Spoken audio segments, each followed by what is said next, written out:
శంకర హృదయ నివాసిని పార్వతీ పరమేశ్వరీ పద్మనాభ సోదరీ శ్రీ మహాగణేశ దాయిని శంకర హృదయ నివా. జై జగన్మాత దేవి బగళాముఖి. ఓం హ్రీం బగళాముఖి. సర్వదుష్టానాం వాచం ముఖం పథం స్తంభయ జిహ్వాంకీలయ బుద్ధిం వినాశయ హ్రీం ఓం స్వాహ. కొంతమంది వచ్చి అడుగుతూ ఉంటారు, ఏంటి స్వామి నాకు మాత్రమే కష్టాలొస్తున్నాయి అలా అని. చాలామంది వచ్చి అడుగుతుంటారు, ఏంటి స్వామి నాకు మాత్రమే ఇలా కష్టాలొస్తున్నాయి అని. మీకు కూడా మీ మనసులో ఈ ప్రశ్న జనించి ఉంటుంది. దీనికి కారణం ఎవరో కాదు, మీరే. అంటే ఏంటంటే, మన జీవితంలో మనకు కష్ట నష్టాలు దుఃఖాలు ఉండటం అనేది పూర్వజన్మలో మనం చేసినటువంటి పాప పుణ్యాలే కారణం.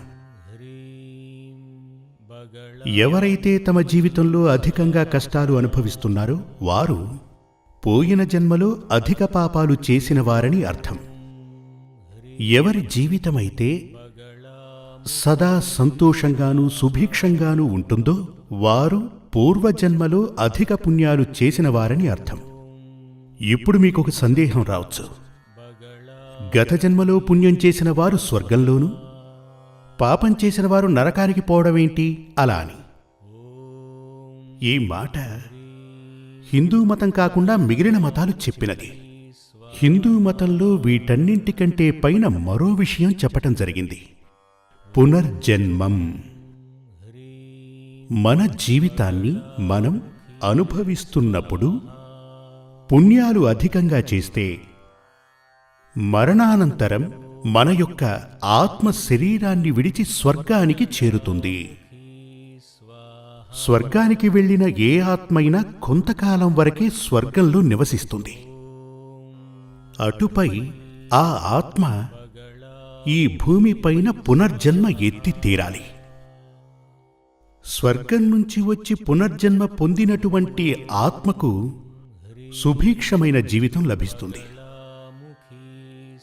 నరకానికి వెళ్ళినటువంటి ఆత్మ అంటే అధిక పాపాలు చేసినటువంటి ఆత్మ మరణానంతరం అంటే ఆ మనిషి మరణించిన తరువాత ఆ ఆత్మ నరకానికి వెళ్ళిపోతుంది. నరకం చేరినటువంటి ఆ ఆత్మలు కొంతకాలం గడిచిన తరువాత మళ్ళీ నరకం నుంచి రిలీజ్ అవుతాయని చెప్పచ్చు. మళ్ళీ పునర్జన్మ నొందుతుంది. ఈ భూమిపై మళ్ళీ జన్మించిన తరువాత అతనికి అనేక కష్ట నష్టాలు అంటే కష్టాలున్న కుటుంబంలో పుట్టి తను అనుభవించి తీరాలి. ఇదొక్కటే 100% నిజం. ఈ విషయం మిగిలిన మతాల వారు చెప్పటం లేదు. మిగిలిన మతాల వారు ఏం చెప్తుంటారు అంటే, ఒకరు మరణించిన తరువాత తన ఆత్మ స్వర్గం చేరుతుంది, తను పుణ్యం చేసి ఉంటే, పాపాలు గనక చేసి ఉంటే అతని ఆత్మ నరకానికి వెళుతుందని చెప్తారు. ఇక్కడ మనందరం కూడా చాలా జాగ్రత్తగా ఆలోచించాల్సిన విషయం ఉంది. మనకు జన్మనందించిన వారు అన్ని మతాల వారు ఏం చెప్తూ ఉంటారు, ఈశ్వరుడు మనకి జన్మనిచ్చాడు అని కదా. అలానేగా చెప్తారు. ఈ మాటని కాదనేవారు ఏ మతంలోనూ ఉండరు. మనకు ఈ జన్మని ప్రసాదించిన వారు ఎవరు? ఈశ్వరుడు, దైవం. ఆ దైవ స్వరూపం ఏదైనా కావచ్చు. ఈశ్వరుడు మనకు జన్మని ప్రసాదించి అంటే ఏమీ లేనటువంటి శూన్యం నుంచి భగవంతుడు ఒక మనిషిని సృష్టిస్తాడు. సృష్టించి భూమిపైకి పంపి తను మంచి చెడులు చేస్తున్నప్పుడు, పాపపుణ్యాలు చేస్తున్నప్పుడు వాటిని లెక్క కట్టి నరకానికో లేక స్వర్గానికో పంపేవాడు ఈశ్వరుడిగా, భగవంతుడేగా. 1000 మందిని తీసుకున్నామంటే ఆ 1000 ఆత్మలందు కూడా 100 ఆత్మలే స్వర్గానికి వెళతాయి, మిగిలిన ఆత్మలు నరకానికి వెళుతుంటాయి. అంటే నరకంలో జనసంఖ్య పెరగడానికి అంటే ఆత్మలంతా పెరగడానికి కారణం భగవంతుడు, ఆ ఈశ్వరుడే కదా కాదంటారా? ఆలోచించండి. అంటే వారి ఆలోచన తప్పకుండా తప్పే. అదొక్కటే కాదు, వాళ్ళంటూ ఉంటారు భగవంతుడు ఈశ్వరుడు కరుణామయుడు అని. కరుణ కలవాడు, దయ కలవాడు. అలా ఉన్నటువంటి ఆ ఈశ్వరుడు ఎందుకని ఒకణ్ణేమో దరిద్రునిగాను మరొకణ్ణి ధనవంతుడుగాను పుట్టిస్తున్నాడు? ఒకణ్ణేమో పాపం అంగవైకల్యంతో పుట్టిస్తూ ఉంటాడు, మరొకరిని బాగా బలవంతునిగా శక్తివంతునిగా పుట్టిస్తాడు. ఇదంతా ఎందుకని? హిందూ మతం కానటువంటి మతాలు చెప్పినట్టే గనక జరుగుతూ ఉంటే, ఇదివరకే చెప్పినట్టు ఓ తల్లి తను వండినటువంటి వంటని తన 5 మంది పిల్లలకు సమానంగానేగా పంచుతుంది కదా. ఇక్కడ చెప్పేది ఏమిటి అంటే, అమ్మ అనేది కరుణకు ప్రతిబింబమని చెప్పచ్చు, కరుణామూర్తి అని కూడా చెప్పవచ్చు. ఇటువంటి వేల కొద్ది కాదు, కోటాను కోట్ల అమ్మల యొక్క శక్తి కలిగిన వాడే ఈశ్వరుడు. ఆ ఈశ్వరుడు ఎందుకిలా భిన్న ధృవాలు చూపాడు? ఒకణ్ణేమో ధనవంతుడుగా సృష్టిస్తాడు, మరొకణ్ణి అందవిహీనుడిగా సృష్టిస్తాడు, ఒకణ్ణి అందగాడుగా సృష్టిస్తాడు, ఒకణ్ణేమో దరిద్రుడిగా సృష్టిస్తాడు. అంటే మిగిలిన మతాల్లో చెప్పబడింది సరైంది కాదు. నువ్వు అందగాడిగాను అందవిహీనుడిగాను దరిద్రుడిగాను ధనవంతుడిగాను పుట్టటానికి కారణం నీ యొక్క కర్మఫలమే. దీనిని హిందూ ధర్మంలో ముఖ్యంగా చెప్పటం జరిగింది పునర్జన్మలను బట్టి. పునర్జన్మ ఉంది అలా అని హిందూ మతంలో చెప్పడం జరిగింది. మిగిలిన మతాలలో ఇది లేనే లేదు. మిగిలిన మతాలు అంటే ఇదివరకే చెప్పినట్టుగా మరణానంతరం పుణ్యం చేసిన వాడు స్వర్గానికి, పాపం చేసిన వాళ్ళు నరకానికి వెళతారు, ఈ మాటతో తేల్చేస్తారు. అలా అని చెప్తూ ఉంటారు. అలా కానే కాదు. స్వర్గం నుండి లేక నరకం నుంచి మళ్లీ పునర్జన్మ ఎత్తక తప్పదు. మిగిలిన మతాలలో హిందూ మతంలో ఉన్నటువంటిది ఏ మతంలోనూ లేదు. తెలుసుకోండి, హిందూ మతంలో లేనటువంటిది ఏదైనా వేరే మతంలో అసలు లేనే లేదు. కానీ మిగిలిన మతాలలో లేనటువంటి వేల కొద్దీ విషయాలు హిందూ మతంలో ఉన్నాయి. దీనిని చదివితే తెలుస్తుంది.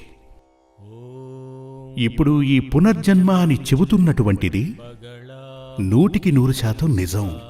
అందుచేతనే మనందరికీ ఇక్కడ జన్మమునందు, అంటే ఒక తల్లి నుంచి జన్మించినటువంటి కోటీశ్వరుడైనా సరే దరిద్రుడైనా సరే ఒక అమ్మ యొక్క ఓ తల్లి గర్భం నుంచి, అంటే ఓ తల్లి పుట్టుకను ఇచ్చినటువంటి ఒకే గర్భం నుంచి వచ్చినటువంటి పిల్లలు పలు రకాలుగా ఉంటారు. రోగగ్రస్తులై ఉండొచ్చు.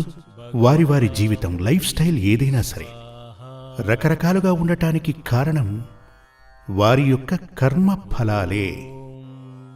ఆ కర్మఫలాన్ని కొంతవరకు మనం మార్చవచ్చు. కర్మఫలాన్ని అందించువాడు అంటే మన డెస్టినీ, మన కర్మఫలాన్ని లిఖించువారు బ్రహ్మదేవుడు. అది మన హిందూ శాస్త్ర ప్రకారం. జన్మని అందిస్తున్నప్పుడు తలరాతను రాసేవాడు బ్రహ్మదేవుడు, విధిని లిఖించువాడు.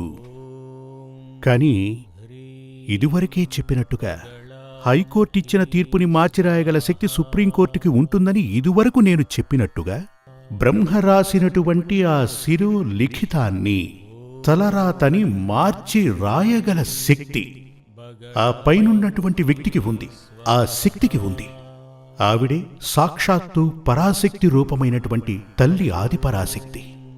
ఆ ఆదిపరాశక్తి తల్లి బగళాముఖీదేవి. ఆదిపరాశక్తికి 10 శక్తి స్వరూపాలున్నాయి. మాతంగి, భువనేశ్వరి, బగళాముఖి, త్రిపుర సుందరి, తార, కాళి, కమల, చిన్నమస్త, ధూమావతి, భైరవి, ఇలా 10 స్వరూపాలున్నాయి. 10 కాలాల యందు 10 స్వరూపాలతో అమ్మ కాపాడుతూ ఉంటుంది. అందులోనూ 3 గుణాల యందు సత్వ, రాజ, తామస, ఈ 3 గుణాలు కలిగినటువంటి ఒకే ఒక శక్తి స్వరూపిణి ఆవిడే శ్రీ బగళాముఖీదేవి. ఆ బగళాముఖీదేవిని శరణు కోరితే సకల దోషాల నుంచి విమోచన కలుగుతుంది. ఎందుకు అంటే ఆవిడ దైవాలకే దైవం వంటిది. మన హిందూ శాస్త్రానుసారం త్రిమూర్తుల యందు ప్రధానమైనవాడు సాక్షాత్తు మహాదేవుడు, శివుడు. మీరు చూసుంటారు మహాదేవుని విగ్రహాల యందు ఫోటోలలో ఓ జపమాల పట్టుకుని మహాదేవుడు జపిస్తూ ఉంటాడు. సినిమాల్లో కూడా చూసుంటారుగా.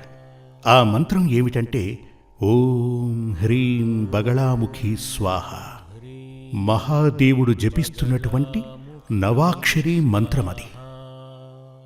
అంటే త్రిమూర్తులలో ప్రధానమైనటువంటి సాక్షాత్తు మహాదేవుడే కీర్తిస్తున్నటువంటి తల్లి శ్రీ బగళాముఖీదేవి. ఆ తల్లిని శరణు వేడితే సకల దేవతలను శరణు కోరిన దానితో సమానం. సకల దేవతల అనుగ్రహం సిద్ధిస్తుంది. ఎందుకంటే ఆ అధిదేవత కరుణ మన మీద ఉంది గనుక.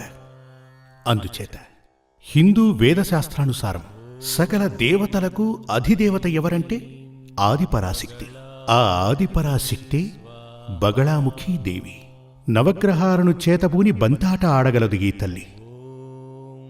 ఆ తల్లి ఏం చేస్తోంది? నవగ్రహాలను చేతబూని వాటితో బంతులాట ఆడుతుంది. అటువంటి తల్లిని శరణు కోరితే నవగ్రహ శాంతి కోసం వేల కొద్ది దేవాలయాలు తిరగనక్కర్లేదు. అన్నీ ఆ తల్లి కంట్రోల్లోనే. ఆవిడ విల్ పవర్ ముందు తలవంచవలసినవి ఇవన్నీ కూడా. దీని గురించి హిందూ వేదశాస్త్రాలు పఠించాలి, అప్పుడే మీకు తెలుస్తుంది. శారదా తిలకమనే మహాగ్రంథం ఆదిశంకరాచార్యుని కాలంలో శ్రీ ఆదిశంకరాచార్యుల వారు పఠించి ఆ తరువాత మనకందించారు.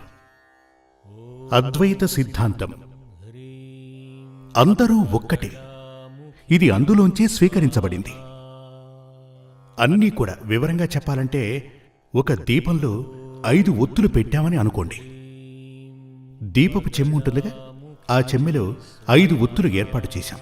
ఒక అగ్గిపుల్లను వెలిగించి ఈ 5 ఒత్తులు వెలిగిస్తాం కదా. అంటే ఈ దీపపు ఒత్తులు ఎలా వెలిగించబడ్డాయి? ఈ అగ్గిపుల్ల నుంచే కదా వెలిగించబడ్డాయి. అంటే ఇక్కడున్నవన్నీ కూడా ఒక్కటే, ఒకదాని నుంచే ఇవన్నీ వెలిగించబడ్డాయి. అదేవిధంగా ఈ యొక్క సుప్రీం పవర్ నుంచే ఇదంతా కూడా జరుగుతూ ఉంటుంది. సకల దేవతలు ఆవిడ నుంచి ఉద్భవించిన వారే, అంటే వారి నుంచి జన్మించిన వారే. జై జగన్మాతా దేవి బగళాముఖి. సమస్త భక్తానాం. శ్రీ సూర్యమంగళం అద్వైత వేద విద్యాపీఠంలో తాంత్రిక పూజల్లో సిద్ధహస్తులైన ఎందరో ఆచార్యులు అమావాస్య, పౌర్ణమి రోజుల్లో ప్రత్యేక యాగాలు నిర్వహిస్తారు. ఈ యాగాల్లో పాల్గొనడం ద్వారా తల్లి శ్రీ బగళాముఖీదేవి అనుగ్రహం వల్ల సర్వదోషాలూ పోయి సకల సౌభాగ్యాలు మనకు కలుగుతాయి. శ్రీ సూర్యమంగళం అద్వైత వేద విద్యాపీఠం జ్యోతిష్యం, ప్రశ్నలు, వాస్తు, తాంత్రిక పూజలు మరియు వేదయాగాలు నిర్వహిస్తారు. సంప్రదించవలసిన నంబర్ 7305442299 7305442299. చెన్నై, కోయంబత్తూర్, బెంగళూరు, హైదరాబాద్, విజయవాడ, ఢిల్లీ, ముంబై, తిరునల్వేలి, టెక్సాస్.